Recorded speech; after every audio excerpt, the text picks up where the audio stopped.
Olá, muito bem-vindos à primeira Bienal Virtual de São Paulo. Esse é um dos eventos da Bienal. Eu tenho o prazer de estar aqui, agradeço o convite da Companhia das Letras para estar aqui conversando com a minha amiga, com a super jornalista investigativa, uma das maiores do Brasil, e agora autora com o segundo livro publicado, não qualquer livro, mas esse aqui, A Organização.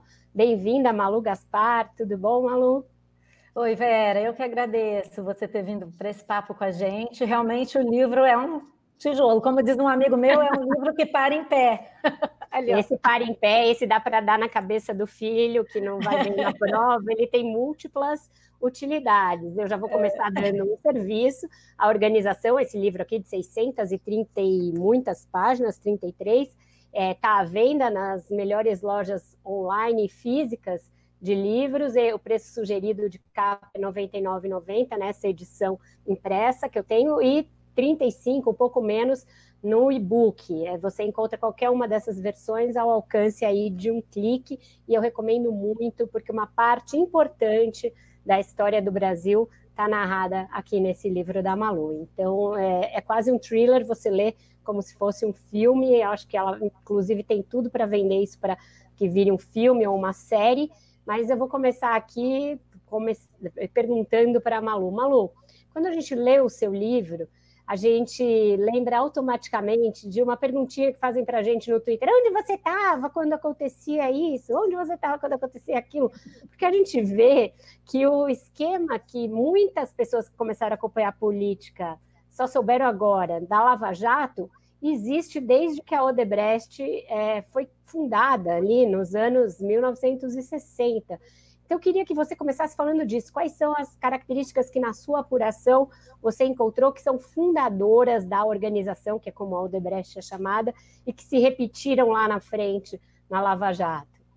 Então, Vera, foi justamente por isso que o livro ficou grande desse jeito, porque quando eu comecei a apurar a história do Odebrecht, ficou claro para mim que não bastaria simplesmente contar o que aconteceu com a empresa na Lava Jato, porque fica parecendo para os mais novos, justamente a surpresa que o livro causa é essa, porque as pessoas pensam que a Odebrecht entrou num esquema de corrupção agora, e que, então, bastaria contar o caso da Lava Jato. Inclusive, muita gente pensa que o livro é sobre a Lava Jato pelo impacto que o caso teve. Mas eu acho que para entender não só por que a Odebrecht se tornou tão grande e tão relevante para o Brasil, como também por que ela caiu de forma tão fragorosa, era preciso fazer esse recuo, porque senão a gente arriscaria cair na simplificação que acontece tantas vezes no noticiário, né? Como se tudo tivesse começado ontem e tudo fosse culpa de uma só força política.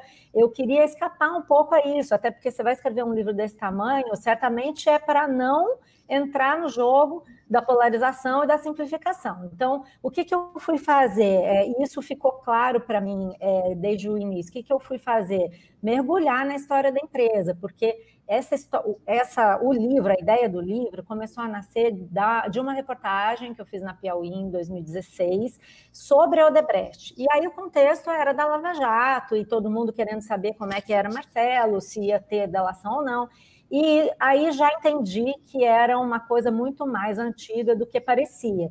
E conheci a TEL, né, que é a Tecnologia Empresarial Odebrecht, que é o livro, uma espécie de bíblia para os funcionários da Odebrecht, que contém todos os valores e os princípios e a cultura da organização. Até interessante, não sei se o leitor sabe, mas a organização é a forma como a própria Odebrecht se denomina nesses livros. Obviamente, não é um livro, não foram livros escritos pelo Norberto, fundador, para ensinar a pagar propina, nada disso. São livros escritos para que toda aquela organização, aquelas pessoas mantivessem uma cultura comum.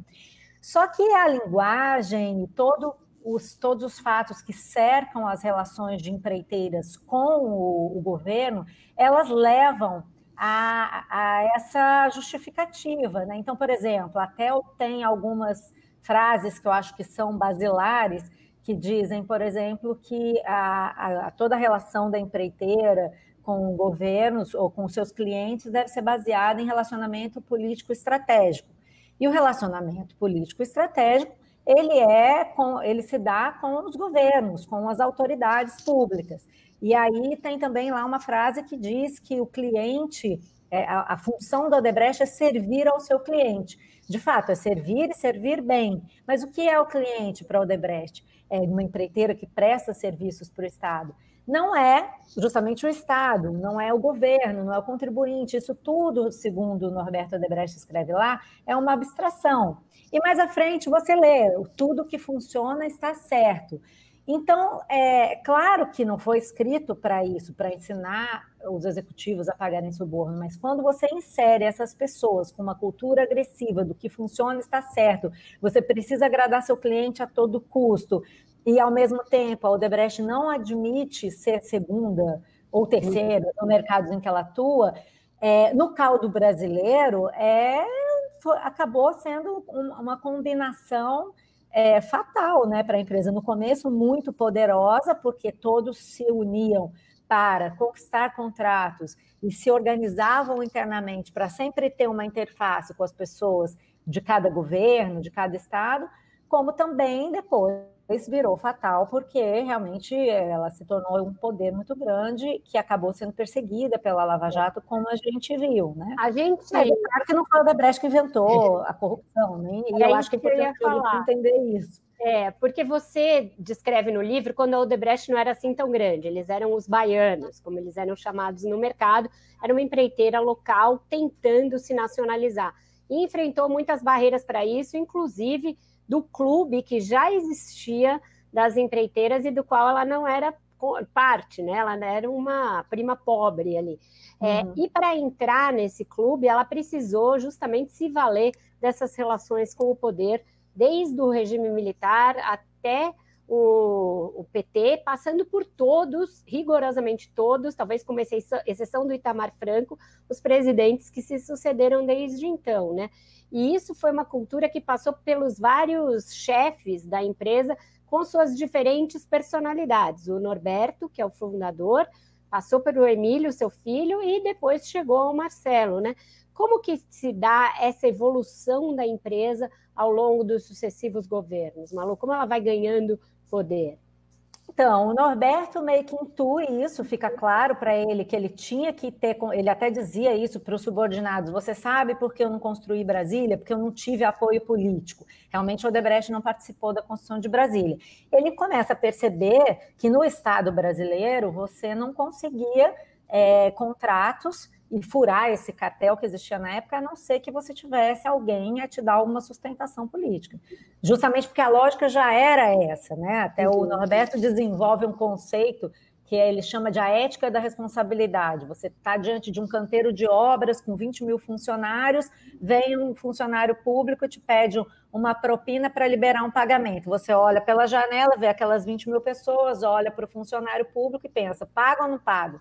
Aí ele diz, a ética diz que não, você não paga, mas a ética da responsabilidade manda que você pague. Então, daí começa já uma cultura diferenciada. A partir daí, eles entendem, quando eles vão, por exemplo, tentam ir para o Peru, tentam ir para o Chile, conseguem se estabelecer em Angola, que os lugares onde a Odebrecht vai bem são os lugares onde ela tem um apoio da diplomacia brasileira, um interesse do Brasil de financiar projetos que já venham com verba, que já venham prontos, em países subdesenvolvidos. E aí é aí que nasce essa ideia de que todo governante tem que estar colado, aliás, todo dirigente da Odebrecht tem que estar colado com o governante. E isso é evidente para o Emílio, que convive com o pai durante um bom tempo, enquanto eles estão tratando da internacionalização da empreiteira, e é ensinado para o Marcelo Odebrecht desde muito pequeno. O Marcelo Odebrecht, desde que é uma criança, um adolescente, visita obras o canteiro de obras com o avô, passa por sessões de conversas em torno da fogueira, que o avô gostava, e eles têm uma conjunção de personalidade com o avô, ele é muito mais próximo do avô do que do próprio pai, então ele segue o avô de forma ferrenha mesmo, ele internaliza esses conceitos a ponto de saber citar até o de cor e as histórias das empreiteiras de cor. E aí, o que isso gera, para chegar nesse ponto que você mencionou, de atravessar os governos? Gera uma cobrança de todo dirigente da Odebrecht por ter uma relação especial com o seu cliente, ou seja, com uma autoridade pública que corresponde ao seu nível hierárquico na empresa. E para quem era presidente da empresa, Norberto tinha uma boa relação com Geisel, teve uma boa relação com o Sarney, depois veio, né? Aí para o Emílio, que tinha uma ótima relação com o Fernando Henrique e com o Lula, e depois vem o Marcelo, era cobrado dele que ele tivesse uma ótima relação com a Dilma.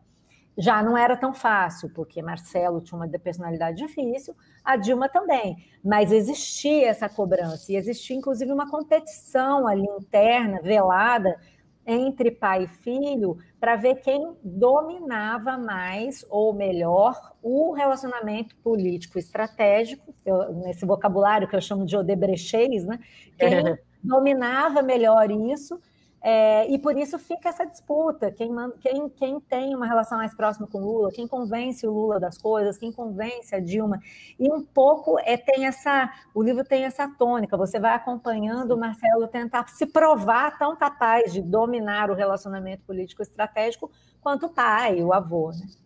Ô Malu, e esse momento em que há a troca da guarda do Emílio para o Marcelo também é o momento em que a Odebrecht começa a ter um grande salto ali no seu faturamento, na sua influência, vem nessa transição entre os dois, e também entre os governos petistas, entre os governos do Lula e da Dilma. O que, além da pujança econômica do cenário internacional, explica esse salto que a Odebrecht atravessou? Porque apesar desses bons relacionamentos que ela tinha nos anos 70, 80 e 90, era sempre ali um saltinho pequeno de cada vez, tinha também ali sempre prejuízo, risco de prejuízo. Ela começou a entrar na petroquímica para tentar crescer, e fez isso com a Braskem, mas depois começou a dar prejuízo. Qual que é esse momento do salto extraordinário?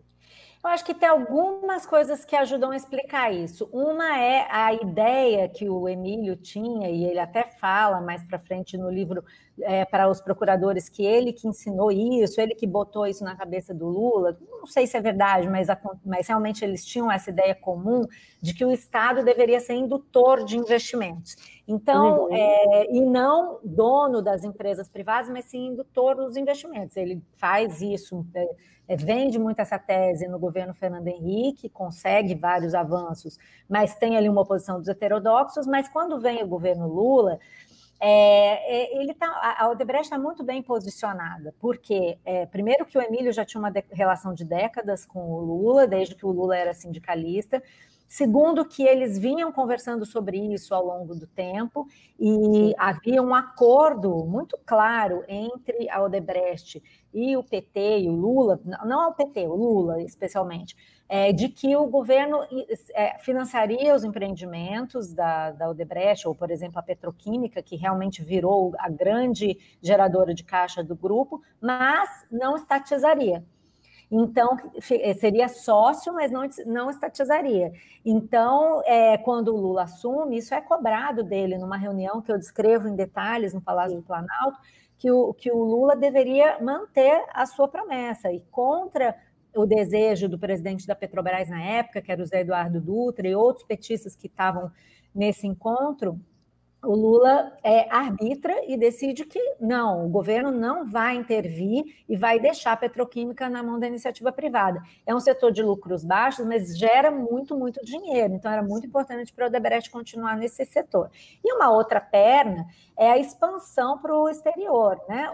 A Odebrecht já estava bem situada em vários países, mas o governo do PT tinha essa doutrina geopolítica de financiar países alinhados aqui fazer essa diplomacia sul-sul à base do financiamento aos serviços no exterior. E fica evidente isso, que a Odebrecht já estava estabelecida nesses lugares, e ela passou a atuar, eu conto isso com detalhes, para tentar impedir que as concorrentes entrassem, por exemplo, em Angola, na Venezuela, os lugares onde ela faturava muito, sem licitação, ela não queria deixar os concorrentes entrarem, mas, ao mesmo tempo, o BNDES estava financiando esses países por uma questão de crença econômica, doutrina, etc., mas o Odebrecht se posicionou. Até que ponto foi o Odebrecht que falou para o PT, ou que ensinou o PT a fazer isso, e até que ponto foi o PT que fez, o Odebrecht se situou bem, eu acho até difícil de dizer.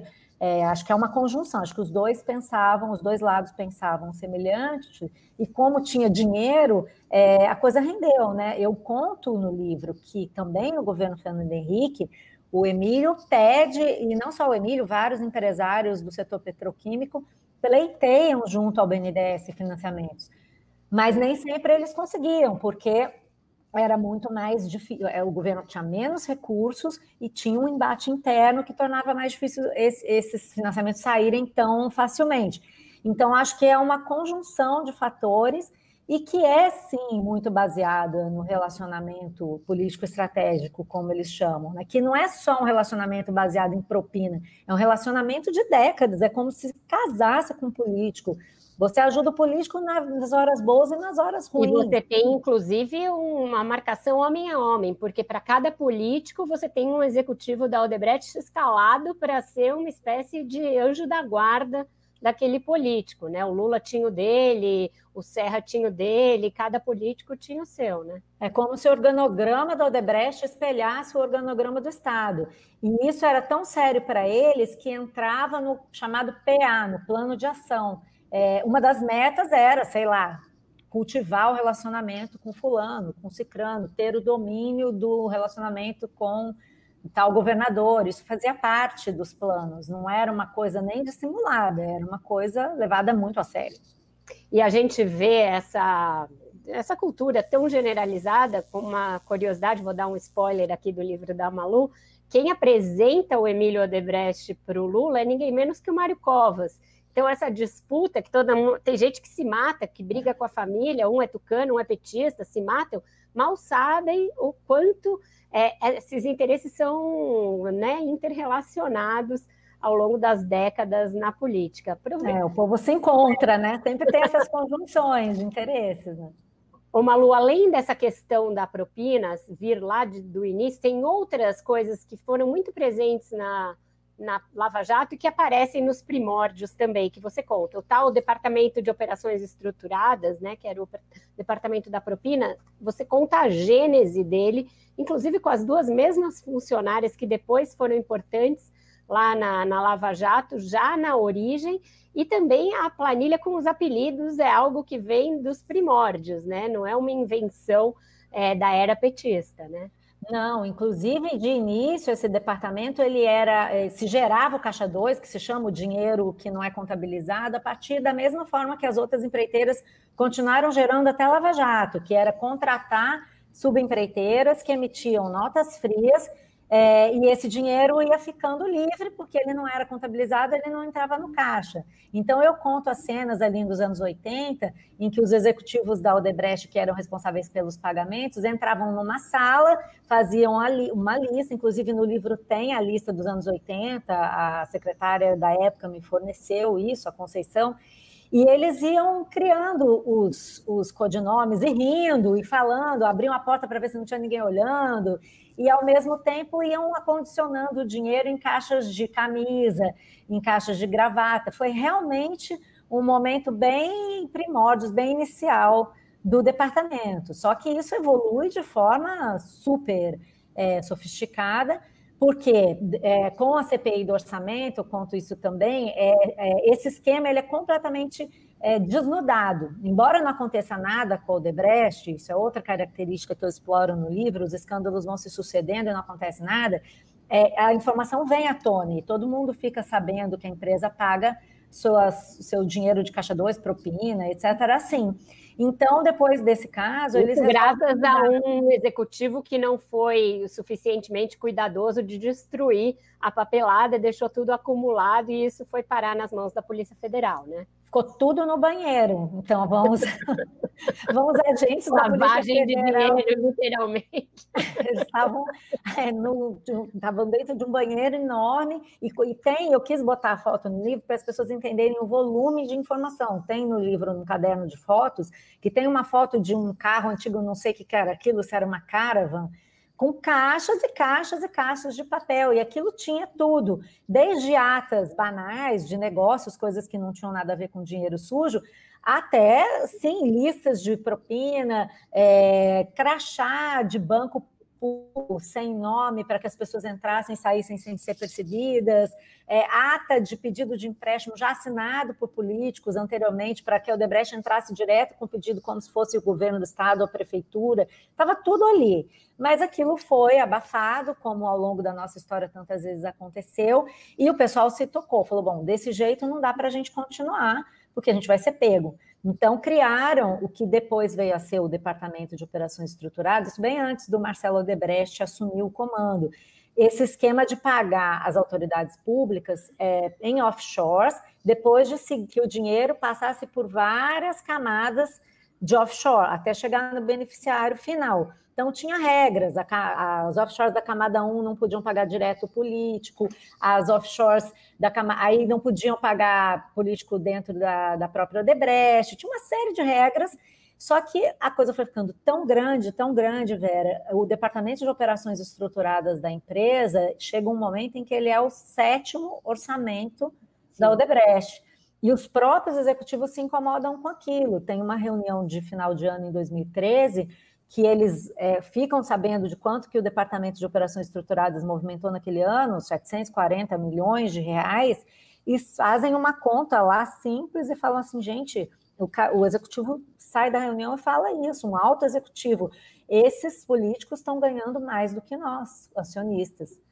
Quer dizer, virou uma coisa enorme, insustentável, e, ao mesmo tempo, não tinha como a empresa sair daquilo, porque começou a girar uma engrenagem tão grande e poderosa que não tinha mais como se livrar.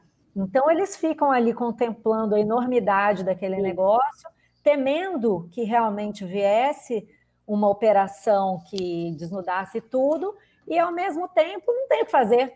Então, o próprio leitor vai ficando tenso, entendeu?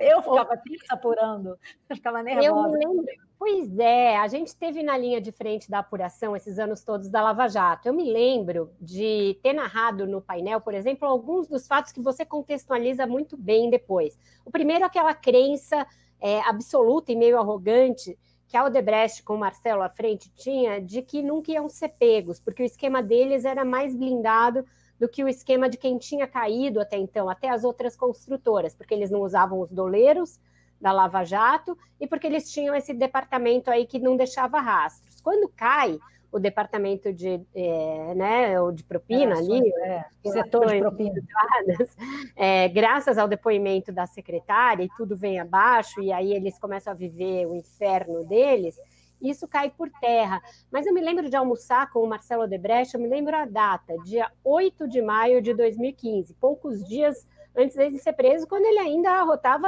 a segurança dos que nunca seriam pegos. Como foi esse turning point? O que a Lava Jato teve de fazer diferente de todas as vezes em que se bateu na trave para pegar os caras e eles escapavam de alguma maneira?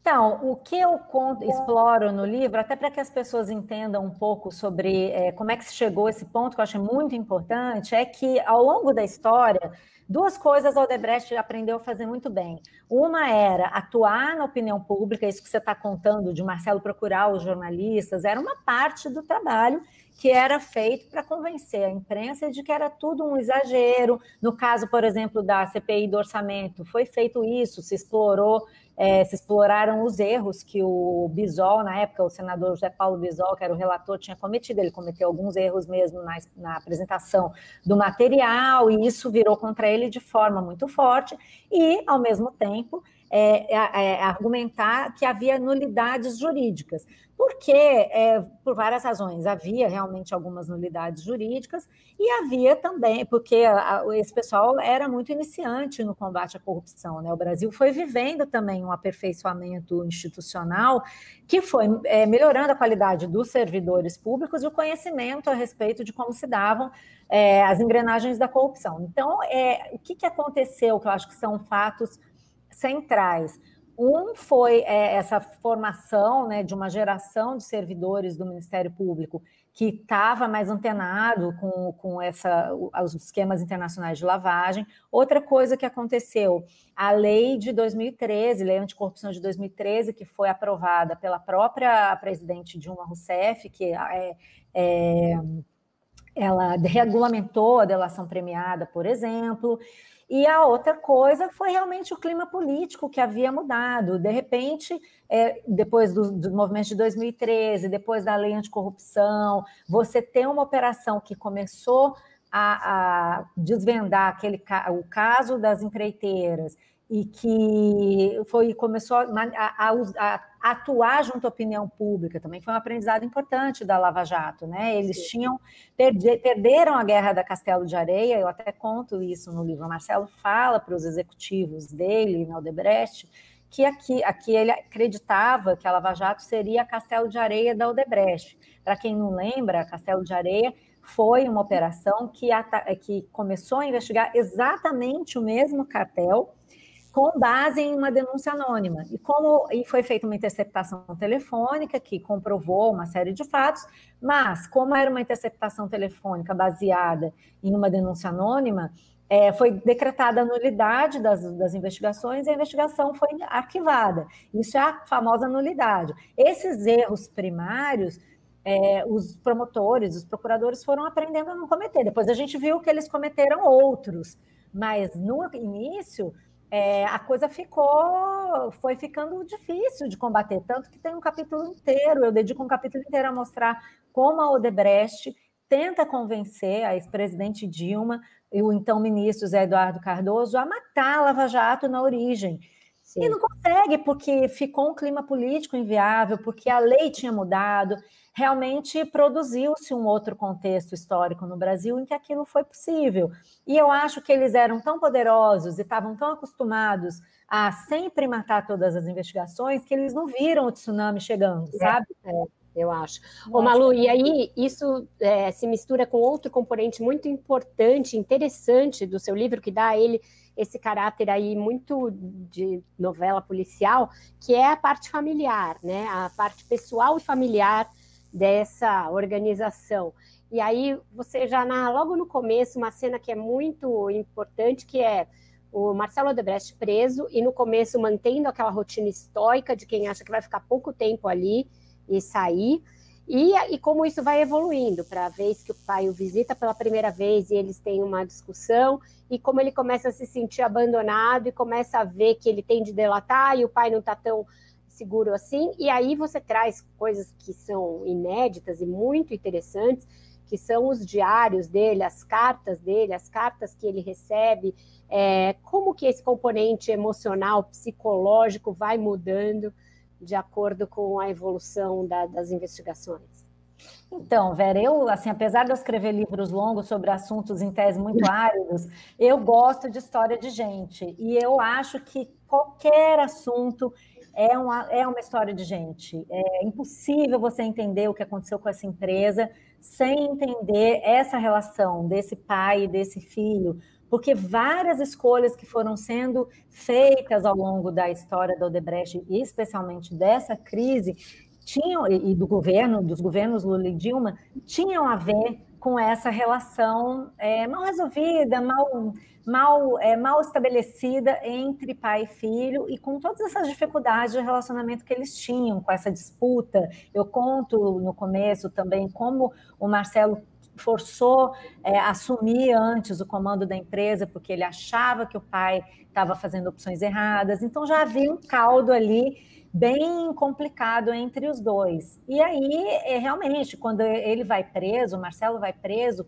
cria-se uma situação muito complexa, muito complicada, porque ele era o comandante de um grupo de 120 bi de reais, com 120 mil funcionários, eram números imensos, estava muito mais a par da complexidade toda dos negócios do que o pai. O pai assume, ele fica na cadeia e ele quer comandar o grupo da cadeia. Isso, obviamente, não é possível, mas ele não entende e o pai também não está interessado em explicar. Então, essa cena que você conta é uma cena super impactante. Para mim, foi muito impactante apurar, porque, sei lá, né? A gente tem família, a gente sabe o que é uma relação de pai e filho, e a gente sabe que as relações familiares são difíceis, mas é um pai que vai visitar o filho depois de 3 meses que o filho está preso e eles não conseguem manter um diálogo. E depois o Marcelo volta para a cadeia e fala para os colegas de cela: meu pai não veio me ver, meu pai veio ver os caras dele. Então, sim, é muito forte isso pauta todo o resto. E realmente vários erros e várias escolhas que são feitas ao longo da história dessa crise são movidos por essa raiva, por esse ressentimento. Isso, ao mesmo tempo, é muito triste, mas também é muito dramático e muito poderoso do ponto de vista narrativo. Não podia perder essa história, entendeu? E aí, a partir do momento que ele está preso, que eles começam a organizar uma delação que é muito complexa, porque tem os sócios, tem os funcionários, tem todo mundo delatando, e essa delação tem toda de parar em pé, de fazer sentido, e de fazer sentido no momento em que a Lava Jato já estava muito avançada, então eles tinham de entregar mais. E tem uma tentativa do Marcelo de blindar a mulher e as filhas, que muitas vezes encontra resistências por parte da organização. Essa parte também é uma continuação humana e muito dramática e que está tendo desdobramentos agora, com ele já solto, né? Sim, é uma coisa bem também outra polêmica interna na empresa, porque de um lado os partidários do Marcelo dizem que ele tinha razão de se preocupar com a família, porque ele tem 3 filhas e mulher que não tinham como se sustentar sem o que eles haviam amealhado ao longo do período em que ele ficou na empresa, a mulher dele, etc. Por outro lado, a forma como se deu o embate para que esse dinheiro fosse depositado em contas blindadas também levou a empresa a argumentar que ele havia chantageado a empresa. Eu acho que a situação é mais complexa, inclusive, porque assim, eu tive acesso aos diários, não tudo, né? É importante dizer que o Marcelo Odebrecht escreveu na cadeia um diário de 7.200 páginas, são muitas páginas. Basicamente, tudo que ele escrevia na cadeia, ele numerava, mandava para a mulher ou entregava para outras pessoas que iam arquivando, e a mulher sempre tinha uma cópia para a mulher que ia arquivando esses diários. Eu obtive uma parte disso, e é possível ver que ele vai e volta, ele se contradiz. Uma hora ele diz que quer fuzilar os desertores, na verdade. Outra hora ele diz que está abandonado. É realmente um mergulho na história, na cabeça de uma pessoa que está presa, que está privada da liberdade. Então, em tudo, as coisas não são simples. Então, realmente fica uma polêmica. Agora, de fato, isso acabou, essa exigência, e depois o combate que ele empreendeu aos executivos que não entraram na delação e ao próprio pai, acabaram de destroçar qualquer possibilidade de paz dentro da organização Odebrecht. Para a gente encerrar esse capítulo empresarial / familiar, como é que está a situação hoje? O que a gente está vendo? Porque tem alguns desdobramentos bastante importantes acontecendo, né? Sim, existe ainda uma disputa em torno do dinheiro que foi depositado pela Odebrecht nas contas blindadas, como o Marcelo mesmo dizia, da família. Eram 143 milhões de reais, mais 70 milhões que foram pagos para a Lava Jato como multa. Esse dinheiro está em disputa judicial, vai ser feita uma arbitragem e ainda não se sabe o que vai ser dele, se ele vai ser liberado para uso do Marcelo ou se volta para a empresa. A família está rompida, as filhas do Marcelo não usam mais o nome Odebrecht, pediram para tirar o nome Odebrecht dos próprios nomes, e pai e filho não se falam. Assim, é uma relação que não basicamente inexistente, sem grandes possibilidades de pacificação mesmo, de retomada. Chegou-se a um ponto em que o pai chamava o filho de psicopata e o filho chamava o pai de covarde e omisso. Então, realmente, quer dizer, hoje não há indício de que isso tenha mudado. Certo. Malu, entrando agora um pouco na parte dos políticos, né? Você descreve essa relação com a Odebrecht desde os primórdios do governo militar, chega até o governo do PT. Tem em algum momento um certo julgamento por parte dos membros da organização de que a empresa pagou muito mais do que os políticos? E hoje em dia a gente assiste uma tentativa dos políticos de desconstruir tudo que foi feito na Lava Jato com base nos erros que ela cometeu e que você mesma diz. Logo no prólogo você diz, eu não vou entrar em julgamento sobre o que foi certo e o que foi errado, eu quero contar uma história. Mas com base em tudo que você apurou, tudo que você reuniu de material, é possível dizer que a Lava Jato foi, no seu todo, uma fraude, uma farsa, um golpe contra as empresas e os políticos do Brasil? Não, eu acho que a gente tem que saber separar o que foi erro do que não foi, né? Assim, eu costumo dizer que eu escrevi o livro justamente para que as pessoas possam julgar sem a simplificação que costuma ocorrer nesse ambiente que a gente vive de polarização política tão acirrada, porque ninguém nega que houve um esquema de corrupção que sangrou a Petrobras, isso é um fato, foi confirmado nas delações, ninguém está dizendo que isso não aconteceu.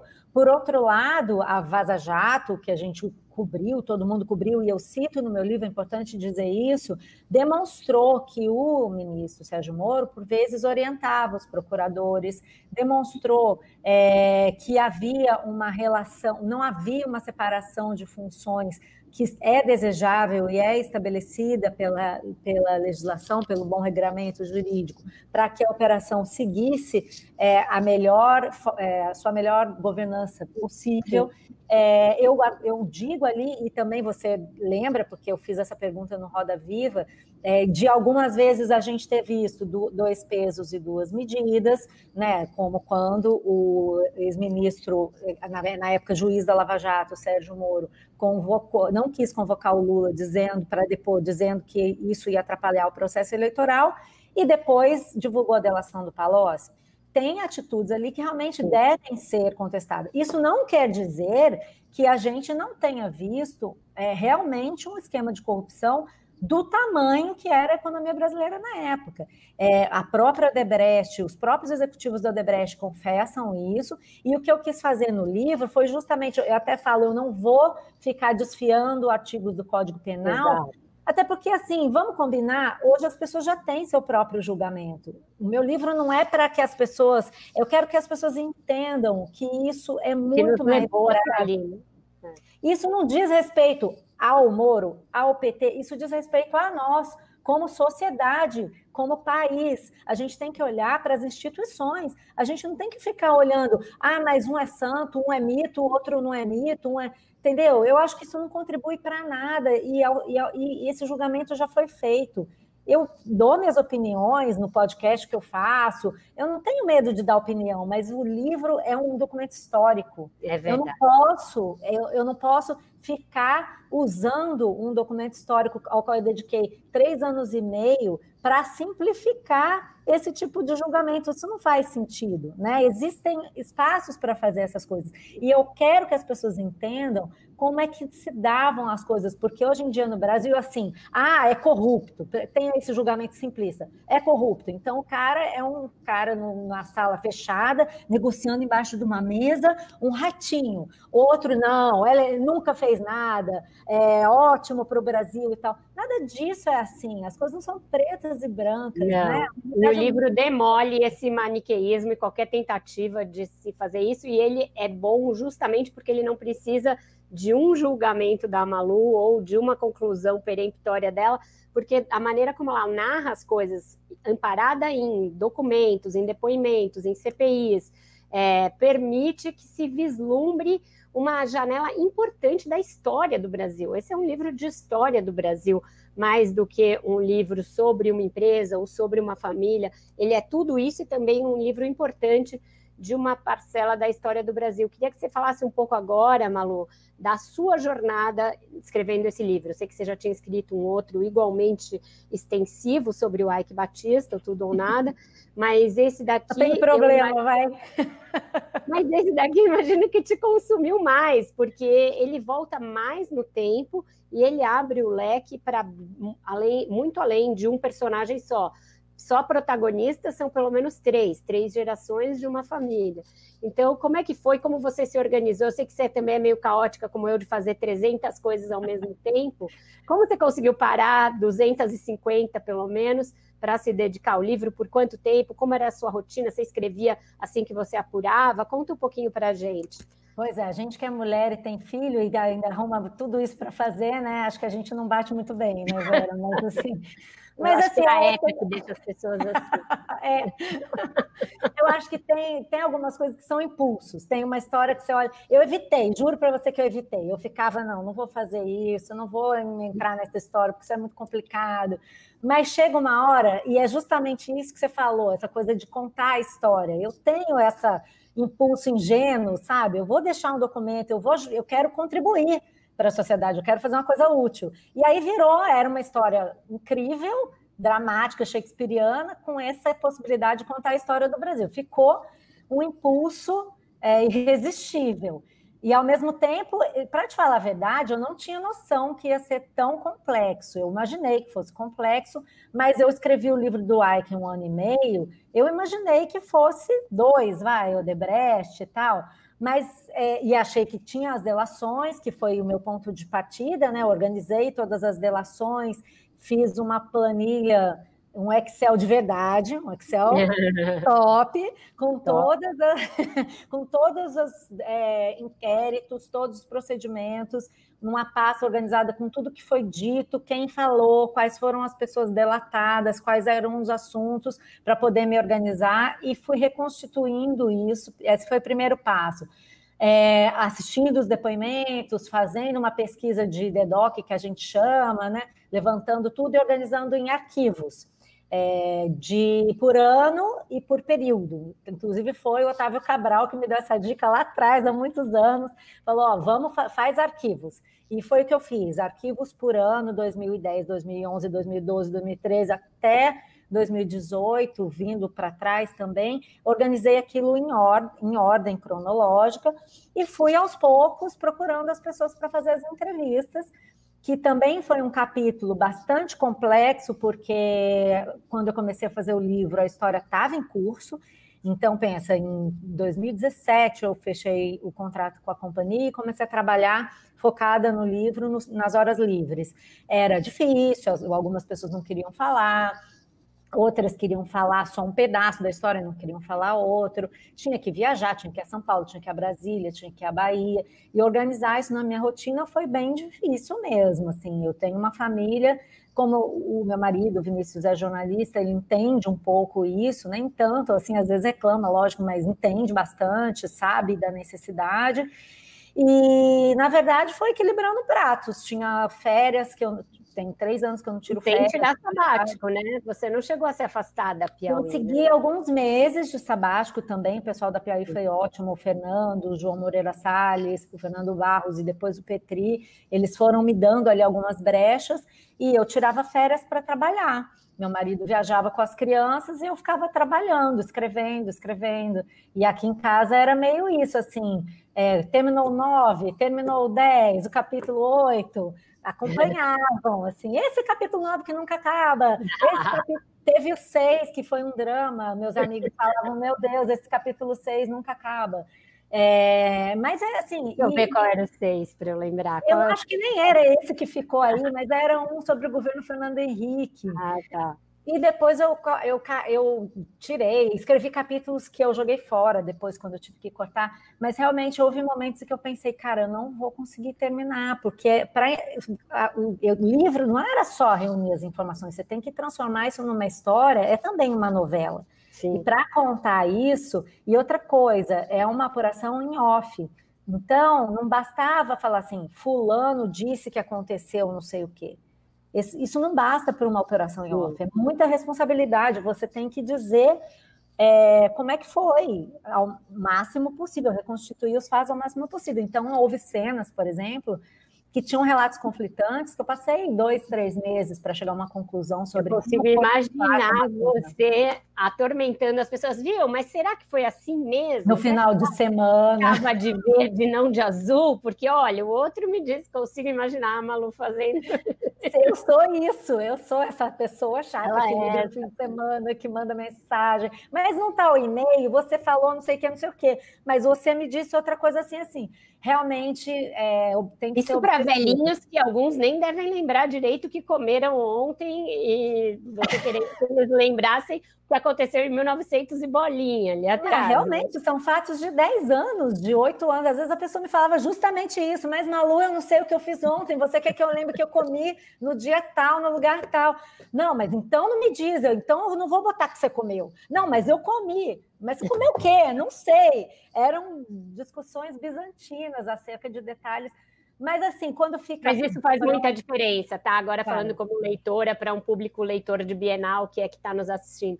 Isso faz toda a diferença quando você vai ler o livro. E isso é uma coisa que a gente meio aprende a fazer na apuração jornalística, quando você não tem uma gravação, quando você não tem uma entrevista em on, você tem que fazer isso. Quando eu, numa reportagem na Folha de São Paulo, flagrei o ministro Lewandowski falando no telefone que a tendência era maciar para o Zé Dirceu, eu me lembro da Renata Lopretti me dizendo, isso é muito grande para o painel, isso vai ser matéria, a partir de agora você precisa anotar todos os detalhes, e eu fui ao banheiro umas 30 vezes para ver o que o ministro estava bebendo, o que ele estava comendo, qual era o DVD que estava passando, e tudo isso está na matéria, porque tudo isso ajuda a dar força à narrativa, mostra que você realmente apurou, porque hoje em dia, em tempos em que todo mundo quer ser jornalista, né, até os aventureiros mais que nunca pegaram um bloquinho na vida, você tem que mostrar que o rigor da apuração funciona para dar aquilo caráter de documento histórico. E o livro da Malu tem todo esse cuidado, você consegue ver na carpintaria básica do livro, esse cuidado, até começando por um glossário que ela faz de quem é quem, quase uma árvore genealógica da família e da organização, até esses detalhes e até o extensíssimo trabalho bibliográfico que ela faz atrás, que eu imagino que deva ter também ocupado um tempo, né, Malu? São 50 páginas. Tive uma pesquisadora, a Simone Costa, que trabalhou comigo o tempo todo, pesquisadora, checadora, e houve outros pesquisadores para tarefas específicas, tipo, Clerismar foi para mim em Brasília, mergulhou lá nos arquivos do SNI, nos arquivos da Câmara, CPI e tal. O Luiz Júnior, na Bahia, pegou todos os PDFs do jornal à tarde, da década de 40, 50, 60, eu li todos, pesquisei tudo que estava escrito ali. E assim foi indo, foram vários pesquisadores, não tantos. Teve o Duda, o Eduardo, que me ajudou a fazer essa planilha gigante, sem a qual não teria trabalhado. Mas tem muita coisa, como você falou, é carpintaria mesmo, porque tem que ter a informação, e eu tenho muito um respeito pelo leitor, uma tentativa de gerar empatia, porque eu sou uma leitora inveterada, agora eu vou poder voltar a ler, né? Que quem escreve não lê, mas agora eu vou poder voltar a ler. Eu amo esses autores do New Journalism, e eu tenho uma fascinação pela vida real, por isso que a gente é jornalista, né? Porque não tem nada que supere a vida real. Mas eu acho que o mais legal que eu posso fazer é botar o leitor olhando pelo buraco da fechadura para coisas que eu consigo ver. Você, como jornalista, deve ter essa sensação também.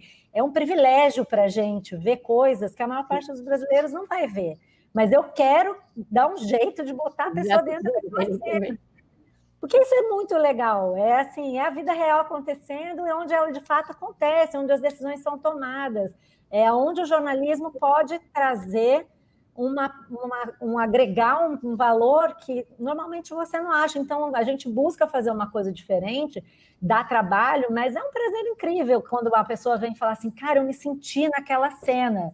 Nossa, você não pode imaginar como eu me sinto feliz quando a pessoa diz, não, como você me falou agora, não consigo desgrudar do livro. Gente, isso para mim é assim, é a glória, não quero ouvir mais nada. Você não consegue desgrudar do livro, consegui o que eu queria, sabe? Era o que eu queria. E vale todas as férias adiadas e todas as conversas em família que você teve que pedir silêncio para escrever o livro. Malu, e de agora em diante, o que a organização vai dar de frutos? O que você já tem aí que você pode contar para o leitor que o livro vai se desdobrar? Vai ter algum podcast? Vai ter uma série? Vai ter filme? Qual que é a vida após publicação do livro?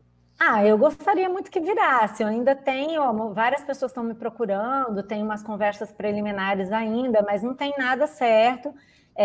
Eu acho que seria importante se eu conseguisse desdobrar isso justamente nesse tipo de narrativa tão interessante, né, de audiovisual, de podcasts, mas na verdade ainda não tem nada combinado. Eu vou descansar um pouco, senão também, né, minha filha disse que agora eu só posso fazer livro infantil, com muita figura e pouco texto, porque realmente foi cansativo. Mas assim, eu não consigo muito ficar longe, né? Eu assim, depois de tanto esforço, tendo colocado toda essa história de pé, eu tenho muita vontade de falar sobre isso, de fazer, e principalmente de fazer esse debate, o debate de verdade, o debate em que um ouve o outro e a gente tenta avançar para um momento diferente do Brasil, porque é isso, eu escrevi para isso, escrevi para que as pessoas pudessem pensar a respeito da gente como Brasil. Então, é importante você falar isso, porque eu ia esquecendo uma pergunta.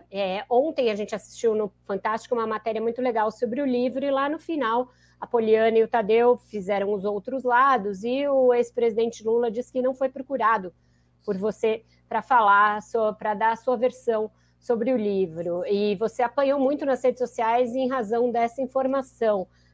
Isso aconteceu, de fato? Com o seu rigor, duvido um pouco. Não, então, eu procurei a assessoria do Instituto Lula, procurei o presidente Lula, pedi para fazer uma entrevista, mas a assessoria disse que ele não falaria e me recomendou que procurasse o advogado Cristiano Zanin. Isso também foi dito até depois nas redes sociais, e eu não procurei porque a defesa do Lula é pública. O que eu queria para um livro de 640 páginas, uma narrativa extensa como essa, era poder contrapor tudo que estava sendo dito, as narrativas, ao presidente. Não fazia sentido pegar com o advogado de defesa uma coisa que eu já sei que é a defesa. E isso foi, e é importante dizer que isso foi usado. Quem lê o livro entende que a defesa está contemplada, embora muitos desses fatos, a minha apuração leve a outro caminho. Eu fiz, como estou te falando, eu reconstituí a história da forma como eu apurei que ela aconteceu, ouvindo pessoas, checando documentos, não inventei nada não, foi uma apuração rigorosa e trabalhosa. Agora, claro que foi contemplada a defesa do ex-presidente Lula, como foram contempladas todas as outras defesas de políticos que aparecem como personagens do livro. A defesa diz que não é assim, até porque eu não vou discutir no livro qual é o artigo do Código Penal que determinado ato infringiu, não me cabe isso. Então, isso foi feito. E foi feito, no caso do Lula e de todos os outros políticos. Agora, faz parte, né, Vera, apanhar em rede social, você, mas eu conheço essa dinâmica. E se a gente for ficar pensando nisso, a gente não faz nada, né? Assim, não tem como você se mover num mundo politicamente polarizado como a gente vive, sem fazer escolhas e encampar determinados riscos. Eu encampei porque eu acho que esse trabalho vale mais, entendeu? E que por mais que as pessoas julguem o livro antes de ler, inclusive eu peço, você que está julgando o livro, compre o livro, vai ser melhor, você vai poder julgar melhor. Gente, se as pessoas não leem nem matéria de jornal e já saem falando um monte de bobagem, imagina o tanto que vão falar sobre um livro difícil, denso, que requer ali que você se desapaixone para lê-lo. Enfim, então eu espero que as pessoas, que o Brasil consiga atingir essa maturidade e fazer isso, sentar para ler. Quando sentarem para ler, vão ficar grudados no livro, assim como eu fiquei, porque isso aqui diz tanto sobre nós, tanto sobre o Brasil, e nos ensina tanto a não acreditar em políticos, e a não acreditar em políticos, eu digo como heróis, tá? Não endeusar políticos, não tornar mitos políticos. Nem juízes, nem ninguém. São todos demasiadamente humanos, né? Inclusive empreiteiros, empresários, não são bichos papões, enfim, tudo isso tem muitas facetas, e o livro da Malu nos educa também, a nós, leitores e cidadãos sobre como entender política, mergulhar na economia, mergulhar no contexto histórico e sair melhores e mais sábios desse processo. Malu, queria que você finalizasse aí com uma mensagem do que o livro te trouxe, de quem é você antes e depois desse livro, que a gente tem aí mais 2, 3 minutinhos para encerrar, para dar uma mensagem aí para o nosso público. Bom, eu sempre digo que esse foi o meu Everest jornalístico, vamos dizer assim. Eu aprendi muito, e é engraçado que eu aprendi muito sobre política, mas eu aprendi muito sobre pessoas e sobre mim mesma, assim. E eu espero muito, realmente eu almejo isso como um legado, que as pessoas, ao lerem o livro, pensem um pouco mais em quem elas são e quem a gente é como sociedade, porque realmente não dá para a gente avançar nesse mundo que a gente vive se a gente ficar aferrado a velhas convicções. A gente tem que fazer uma ginástica cerebral e emocional para conseguir fazer o Brasil avançar para além desse ponto em que nós estamos presos hoje no momento, né? Se eu puder ajudar isso de alguma forma, qualquer que seja, eu vou me sentir muito realizada. E a Malu faz isso e fala isso de um jeito muito natural, muito, né, zero cabotino, e isso é o nosso trabalho, o trabalho da imprensa, como todos pensam que a gente é detrator ou neutro, não sei o quê. Neutra informativa. Qualquer... Eu sou muito apaixonada pelo jornalismo, Vera. Assim, a gente fez faculdade junto. E acho que você entende. A Malu é mais nova que eu, era minha caloura, vamos dizer isso. Um aninho só. Você sabe o que é isso, né? Que a gente sabe, a gente apanha desde, não dos primórdios da Odebrecht, que a gente é um pouco mais novinha que isso, mas a gente sabe que é assim mesmo e que o Brasil aos poucos vai amadurecer politicamente e também vai fazer uma educação midiática para entender qual é o papel da imprensa, que não é ser detrator e nem favorável, é ser crítico e informativo. E nisso a Malu é uma das nossas melhores. Obrigada a todo mundo que assistiu. Comprem o livro, deem de presente de Natal, vai fazer aquela visagem, um pacote bonito, ó. Vai ficar fica bom na estante. Fica lindo na estante, agora na era das lives. Então, eu vou até abrir um espaço para ele aqui. Olha ele aqui, ó. Então, quando eu terminar de ler, vou ter que abrir um espaço aqui, né? Talvez eu desmatar um pedaço da estante para ele caber. Mas vale muito a pena. Faça questão. Depois me manda uma foto da sua estante. Porque veio sem, tá? Pois é, agora a gente vai ter que resolver esse problema. Então, né? Um beijo, querida. Muito obrigada. Um beijo, gente. Tchau.